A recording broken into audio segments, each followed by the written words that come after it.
Close your eyes for a moment. Imagine a world where a single city, built on 7 hills beside a quiet river, grew to rule over 50 million people. A world of marble temples, thundering legions, and golden roads stretching across 3 continents. Tonight, we travel back 2,000 years to the greatest empire the world has ever known. Find a comfortable position, let your breathing slow, and allow the story of Rome to carry you gently through the night. Chapter 1. The Founding of Rome. Our story begins not with emperors or armies, but with 2 brothers, a she-wolf and a river. Long before Rome became an empire, long before it became a republic, it was nothing more than a collection of wooden huts perched on the hills above the river Tiber in central Italy. The ancient Romans told a story about their origins. Twin brothers, named Romulus and Remus, were said to be the sons of a princess and the war god Mars. When a jealous king discovered their birth, he ordered them thrown into the river. But the waters carried them safely to the banks beneath the Palatine Hill, where a she-wolf found them, sheltered them, and kept them alive. The twins grew strong. When they came of age, they chose to build a city, but they could not agree on where it should stand. Their disagreement turned violent, and Romulus killed Remus. Alone, he founded the city and named it after himself. Rome. The traditional date was 753 BC.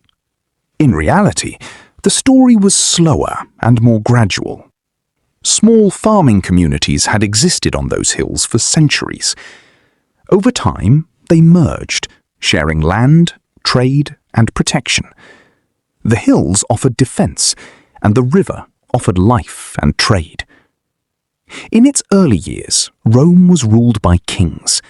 Some were Roman, others were Etruscan, a neighboring civilization that influenced Rome deeply, teaching engineering, religion, and governance. The last king, Tarquin the Proud, ruled with cruelty.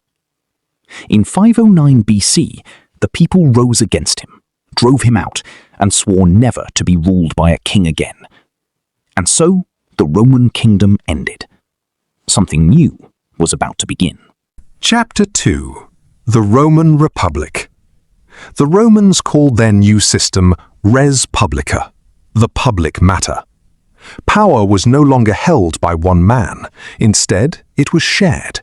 2 consuls ruled at a time, each able to check the other. The Senate advised and guided policy. Citizens voted in assemblies. It was not perfect. Wealthy families held more influence, but it was a system built on balance and limitation. Still, Rome's early years were filled with conflict. There were external threats from rival tribes and cities, and within Rome itself, tension grew between the patricians, the elite, and the plebeians, the common people. Over time, the plebeians fought for rights. They gained representation and legal protections.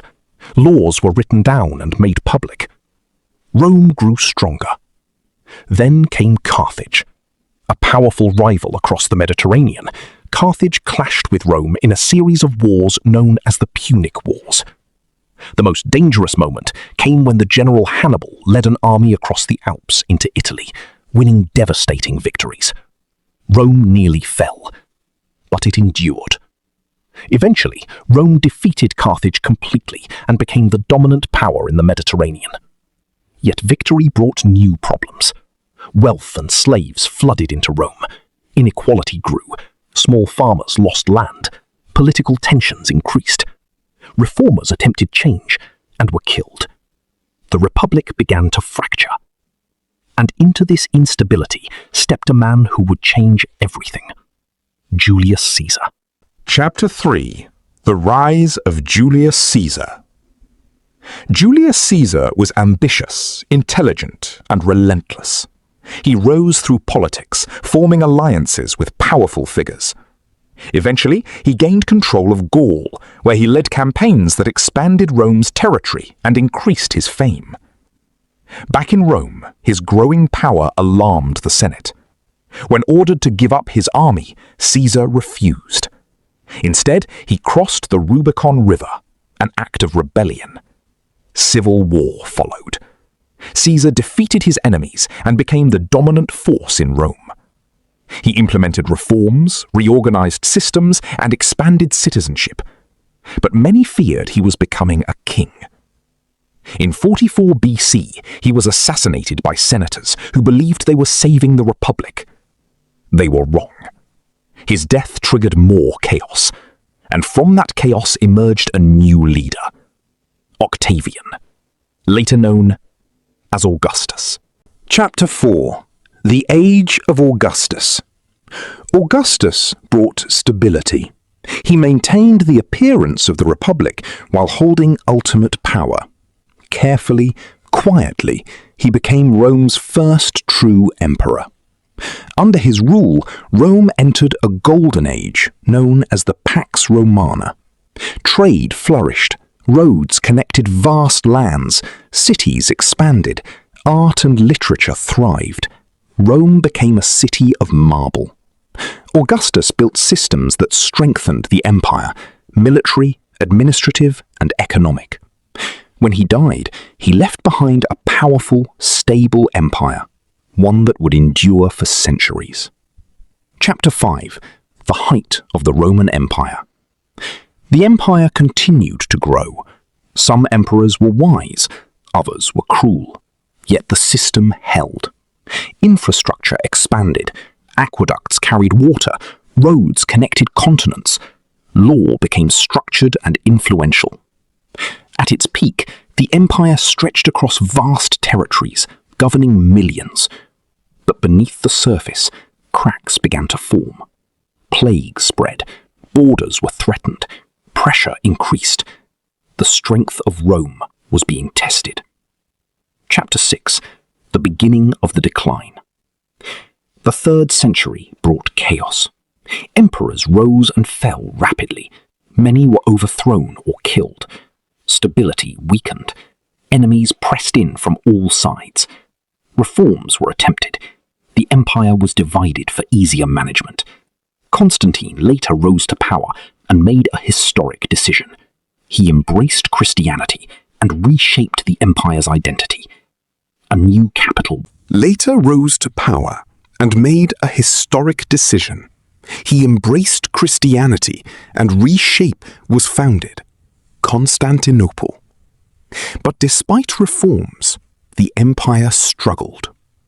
The decline had begun. Chapter 7. The Fall of the Western Roman Empire. The Western Empire weakened further. Leadership faltered. Resources diminished. Enemies advanced. In 410 AD, Rome itself was sacked, an unimaginable event. Over time, territories were lost. Finally, in 476 AD, the last Western Roman emperor was removed from power. There was no great final battle, just a quiet end.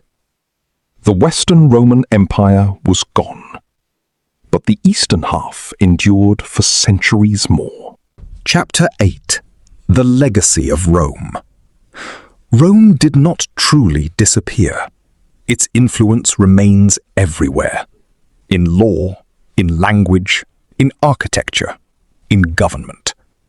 The ideas of Rome, order, structure, connection, continue to shape the modern world.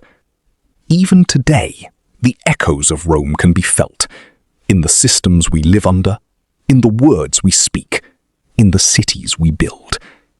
The empire fell long ago, but its legacy lives on. Sleep well, and dream perhaps of marble temples on 7 hills, of legions marching on stone roads, of an eternal city beside a quiet river. This has been the story of the Roman Empire. Thank you for spending this night with history. If you found this story calming or interesting, consider subscribing to the channel for more peaceful history journeys.